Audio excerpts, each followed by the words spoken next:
والے دنوں میں مہنگائی مزید کم ہونے کا امکان ہے۔ زر مبادلہ کی شرح مستحکم رہی ہے۔ ہماری مالیاتی استحکام کی کوششیں ثمرآور ہو رہی ہیں۔ سرمایہ کار معیشت کے متعدد شعبوں میں انویسٹمنٹ کے مواقع تلاش کر رہے ہیں۔ اسٹیٹ بینک کی جانب سے شرح سود میں کمی کا اعلان مہنگائی پر قابو پانے کی کوششوں کی تائید اور ثبوت ہے۔ معیشت بحالی کی خاطر انت تک محنت کے لیے وزیر اعظم محمد شہباز شریف صاحب کی کولیشن گورنمنٹ اور ان کی ٹیم مبارکباد کی مستحق ہے۔ جائے تو یہ کوئی معمولی کامیابی نہیں ہے۔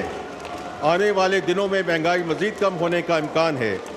زر مبادلہ کی شرح مستحکم رہی ہے۔ ہماری مالیاتی استحکام کی کوششیں ثمرآور ہو رہی ہیں اور سرمایہ کار معیشت کے متعدد شعبوں میں انویسٹمنٹ کے مواقع تلاش کر رہے ہیں۔ اسٹیٹ بینک کی جانب سے شرح سود میں کمی کا اعلان مہنگائی پر قابو پانے کی کوششوں کی تائید اور ثبوت ہے۔ معیشت کی بحالی کی خاطر انت تک محنت کے لیے وزیر اعظم محمد شہباز شریف صاحب کی کولیشن گورنمنٹ اور ان کی ٹیم مبارکباد کی مستحق ہے۔ جناب اسپیکر، گزشتہ سال میں حاصل ہونے والی یہ کامیابیاں معمولی نہیں ہیں۔ ان کے نتیجے میں ملک ایک بحرانی صورت سے نکل چکا ہے اور دیر پا ترقی کے ایسے سفر کا آغاز ہو چکا ہے جس کے ثمرات عوام تک پہنچیں گے۔ یہ کامیابیاں ایک بہتر مستقبل کا عندیہ ہیں انشاءاللہ۔ جناب اسپیکر، ضرورت اس امر کی ہے کہ ہم ترقی کی موجودہ رفتار کو تیز کرتے ہوئے معاشی خود انحصاری کی منزل کو حاصل کریں۔ یہ ایسا کام نہیں کہ راتوں رات اسے کر دکھایا جائے۔ اس کے لیے ہمیں سخت محنت، ایک ہوم گرون اصلاحاتی پلان پر تمام اداروں اور عوام کے ساتھ مل کر کام کرنے کی ضرورت ہے۔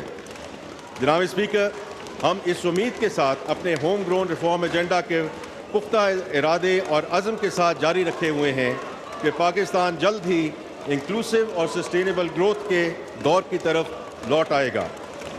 ہر کوئی اس بات سے بخوبی واقف ہے کہ راستہ بہت کٹھن ہے۔ ہمارے پاس آپشنز محدود ہیں، مگر جیسا کہ میں پہلے عرض کر چکا ہوں، یہ اصلاحات کا وقت ہے۔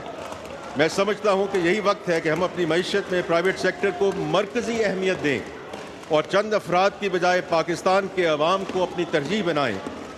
حالی دہائیوں میں سے ہم اکنامک امبیلنس کے گرداب میں پھنسے ہوئے ہیں۔ اس کی وجہ وہ اسٹرکچرل فیکٹرز ہیں جن کی وجہ سے سرمایہ کاری، معاشی پیداوار اور برآمدات دباؤ کا شکار ہیں۔ ماضی میں ریاست پر غیر ضروری ذمہ داریوں کا بوجھ ڈالا گیا جس کی وجہ سے حکومتی اخراجات ناقابل برداشت ہو گئے۔ اس کا خمیازہ مہنگائی، کم پیداواری صلاحیت اور کم آمدن والی ملازمتوں کی صورت میں عوام کو بھگتنا پڑتا ہے۔ جناب اسپیکر، اس لو گروتھ سائیکل سے باہر آنے کے لیے ہمیں اسٹرکچرل ریفارمز کو آگے بڑھانا اور معیشت میں انسینٹیوز کو صحیح کرنا پڑے گا، جیسے کہ ہمیں ایک گورنمنٹ ڈٹرمنڈ اکانومی سے ایک مارکیٹ ڈریون اکانومی میں تبدیل ہونا پڑے گا۔ ہمارے معاشی نظام کو عالمی معیشت کے ساتھ چلتے ہوئے برآمدات کو فروغ دینا ہوگا۔ ہماری معاشی ترقی کو کنزمپشن بیس کی بجائے سیونگز اینڈ انویسٹمنٹ بیس ہونا چاہیے۔ جناب اسپیکر، معاشی نظام میں یہ تبدیلیاں لاتے ہوئے ہمیں ایکوٹی اور انکلوژن کو نظر انداز نہیں کرنا چاہیے۔